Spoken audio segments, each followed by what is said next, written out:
Thrilled to see him happy, relaxing.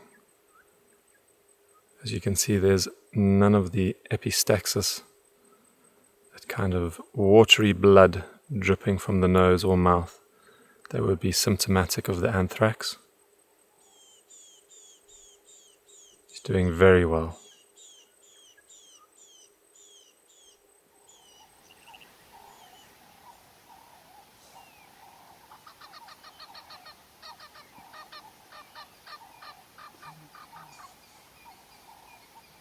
Good morning, everybody, and welcome to the virtual safari at Tintswalu. I'm your guide for the day, Charles. It is about 18 degrees Celsius at the moment, so that making it 65 Fahrenheit. And it's going to get toasty. It's going to climb up to 34 degrees Celsius, so 95 Fahrenheit. Not a breath of wind to speak of at the moment. And I think the objective for today would for us to see with our own eyes the king, Red Roe, that big beautiful male lion. See how he's doing. And then to also see if we can find any of the Naru pride. So fingers crossed, and let's go see what we can find. This handsome little fellow swaying in the wind is what we call a foam nest tree frog. And he can change color, a bit like a chameleon. What he's doing now is he's turned a very light color because it is very warm today. It's above 30 degrees Celsius. And so all the pigment in those specialized cells have all been contracted, sucked into a little sac away from the surface of the skin. So he's left with this white color. It's very good to refract the light and keep him nice and cool on this hot day.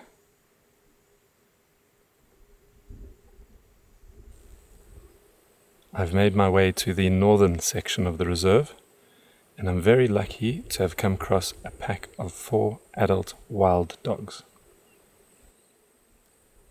It is about 4 o'clock in the afternoon and still about 40 degrees Celsius. So you cannot blame these beautiful animals for still having a rest.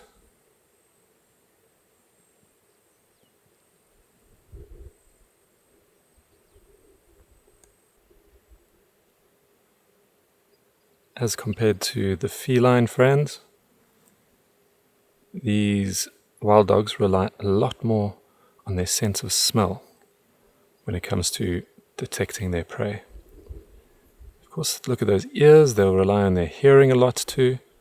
But if you just think about the anatomy of a lion or a cat and a dog, you see that they've got much longer noses, so they have got more space for those specialized olfactory sensor cells and membranes in those noses, and they put it to good use.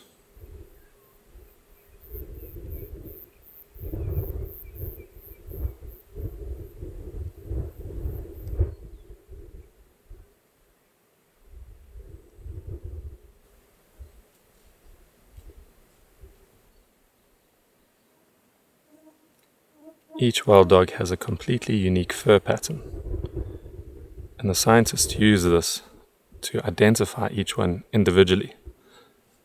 In the old days, and not too long ago, painstakingly done by eye.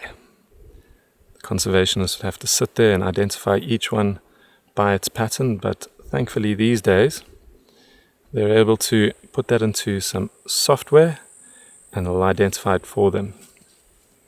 So if you're ever out in the field and you're lucky enough to get a photo of a wild dog, please share it with an organization, Contemplate Wild, who are doing some fantastic work keeping these creatures safe.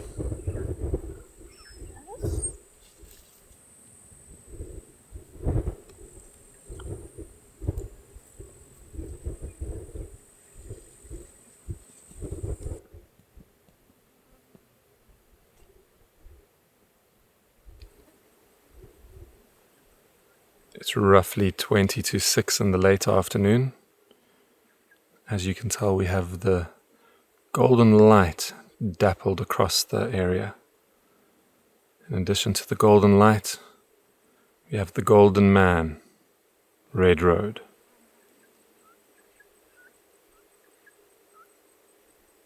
Thrilled to see him happy, relaxing. As you can see, there's none of the epistaxis, that kind of watery blood dripping from the nose or mouth that would be symptomatic of the anthrax. He's doing very well. I've repositioned myself on the other side of the lions to get a closer look at this female. I'm happy to report that she is also looking healthy. No signs of a swollen face, nor the epistaxis coming from the nose or mouth.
We set out to see if we could find any of the Naru pride, and we were very fortunate to have found Red Road and one of the females.